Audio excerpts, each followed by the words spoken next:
ये कहना सही नहीं है कि हर कोई रियल एस्टेट का काम कर सकता है जी। रियल एस्टेट में एंटर करने के लिए सबसे ज़्यादा चाहिए पेशेंस। लुधियाना में ना बहुत सारी जगहों की बात हो गई, साउथ सिटी की बात हो गई, पखोवाल रोड की बात हो गई, फिरोजपुर रोड की बात हो गई। मुझे कोई ऐसा एरिया बताइए स्पेसिफिक जो आज की डेट में गोल्ड माइन बनने की तैयारी में है, जो बूम की तैयारी में है, बट बहुत सारे लोगों की अभी वहाँ नज़र नहीं गई। देखिए ये बात पूछ के तो आप इन्वेस्टर्स को मेरे पीछे पड़वा दोगे। If you want to save 5,000 rupees पर गज तो आप अनअप्रूव्ड में शिफ्ट हो जाओ, तो वो 5,000 पर गज बचाना वर्थ इट है फॉर लॉन्ग टर्म? बिल्कुल वर्थ इट नहीं है। मैं तो बिल्कुल नहीं कहूँगा कि आप किसी भी कोई डीलर या ब्रोकर आपको कह रहा है हम बैठे हैं तो आप उस पर रिलाई करो, आप मत करो। हम पे भी मत रिलाई करो। अब 80% लोग चाहते हैं कि हमें अप्रूव टाउनशिप मिले, गेटेड सोसाइटी हो, वहाँ पे गार्ड्स हो, सीसीटीवी सर्विलेंस हो, पार्क्स हो, आपके जो पेरेंट्स हैं वो सुकून की जिंदगी जी सकें, आराम से बैठ सकें, और सेफ्टी सबसे बड़ा कंसर्न। कोई बंदा कहता है चलो मैं सेव नहीं कर रहा बट मेरे पास है ही इतना बजट, तो वो क्या करेगा फिर अच्छे टाउनशिप में जाने के लिए? आजकल बहुत बड़ी प्रॉब्लम है पार्किंग, मर्डर्स तक भी हो जाते हैं सिर्फ ड्यू टू पार्किंग फाइट्स और पार्किंग, है ना?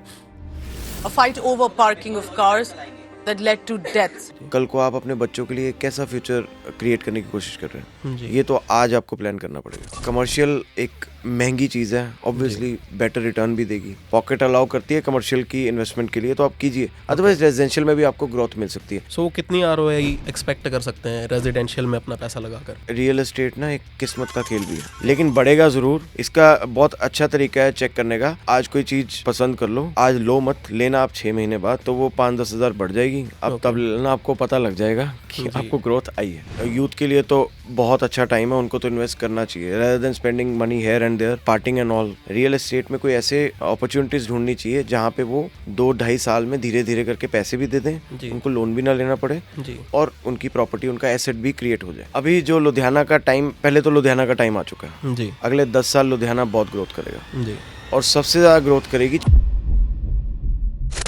मिट्टी भी सोना उगल सकती है, बट बात तो ये है कि प्रोजेक्ट या फिर लोकेशन बहुत प्रीमियम होनी चाहिए, तभी मिट्टी सोना उगल सकती है। सोने के रेट्स तो स्काई रॉकेट कर ही रहे हैं, but so does the properties also sky rocketing. आज आपको मिलवाते हैं एक ऐसे गेस्ट से, और हमारी बहुत खुश नसीबी है कि वो सिर्फ गेस्ट नहीं, हमारे बड़े भाई भी हैं। पीकॉक रियल्टर्स फर्म, जो कि बहुत एक नामी फर्म है हमारे लुधियाना शहर की, वेलकम करते हैं लिविंग लेजेंड पॉडकास्ट के अंदर by lavish Ludhiana. So introducing you guys to Sumit Arora ji. Sumit ji कैसे हैं आप? Hello Jatin ji, I am good, how are you? I am very fine. Sumit ji please हमारी ऑडियंस को एक छोटा सा इंट्रो दीजिए कि क्या हम पीकॉक रियल्टर्स के अंदर करते हैं और कैसे अपने लोगों को हेल्प करते हैं। पीकॉक रियल्टर्स एक outsourcing real estate outsourcing brokerage firm है जी, जिसमें हम बेसिकली हमारे क्लाइंट्स को कुछ बेटर रेजिडेंशियल और कमर्शियल टाउनशिप्स ऑफर कर रहे हैं। ओके। कुछ बेटर स्ट्रेटेजिक लोकेशंस पे लुधियाना की, ओके। जहाँ पे वो कुछ अपनी इन्वेस्टमेंट पे अच्छी ROIs एक्सपेक्ट कर सकते हैं, जो हर कोई इन्वेस्टर चाहता है कि उसको कुछ पैसे अच्छे बचें। ये हमारा काम है कि जहाँ पे हम लोगों को एक बेटर इन्वेस्टमेंट ऑफर कर सकते हैं। Okay, so how old is peacock realtors sir? Peacock Realtors is it's been 4 years working in the real estate market. Okay. Peacock Realtors के साथ। Otherwise रियल एस्टेट में इट्स माय 20th ईयर, मेरे को 20 साल हो चुके हैं रियल एस्टेट में जी। तो आप इंडिया में ही बिजनेस कर रहे हैं रियल एस्टेट का, या आपका कोई फॉरेन एक्सपीरियंस भी रहा? देखिए, I started my career from Chandigarh. Okay. Chandigarh market मैंने 10-12 साल एक्सप्लोर किया। राइट। उसके बाद I went to Dubai. Dubai मैंने इंटरनेशनल सेल्स की, थोड़ा बेटर कॉर्पोरेट एक्सपीरियंस लिया। दुबई के बाद I just come back to Chandigarh and then I started exploring Gurgaon market. फिर नोएडा काम किया, लखनऊ, फिर चंडीगढ़, फिर अब लुधियाना अपने होम टाउन वापस आया हूँ। यहाँ से मैंने पीकॉक रियल्टर्स का सफ़र शुरू किया। ओके, सो पीकॉक रियल्टर्स बेसिकली आपने जब लुधियाना में दोबारा कम बैक किया है तब आपने स्टार्ट किया पीकॉक रियल्टर्स को बूम पे ले जाना, इज इट राइट? जी बिल्कुल।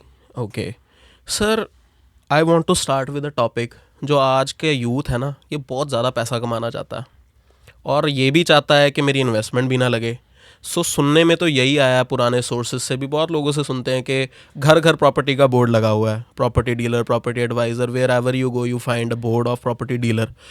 बट एक क्रेडिबल वे से, एक जेन्युइन वे से कोई बंदा, इफ़ ही और she doesn't have any investment, तो वो कैसे रियल एस्टेट का काम शुरू कर सकता है? देखिए, ये कहना सही नहीं है कि हर कोई रियल एस्टेट का काम कर सकता है जी। ठीक है। रियल एस्टेट के लिए ऐसा नहीं है कि हम घर घर में बोर्ड लगा दें और कुछ किसी को भी घर दिलाना शुरू कर दें, ऐसे नहीं काम होता।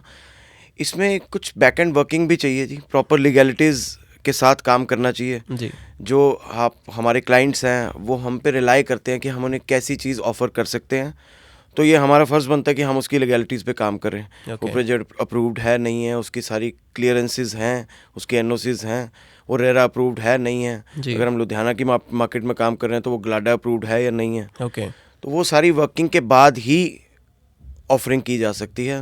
ओके तो हर कोई कहना बिल्कुल गलत है कि हर कोई काम कर लेगा। जी बाकी देखिए सारे काम मुश्किल भी हैं, आसान भी हैं। बाकी ये कहना गलत है कि हर कोई रियल एस्टेट का काम कर सकता है। जी हर एक काम करने के लिए शिद्दत भी चाहिए, नॉलेज भी चाहिए, जी जिससे आपका क्लाइंट एक बेटर सर्विस आपसे ले सके। जी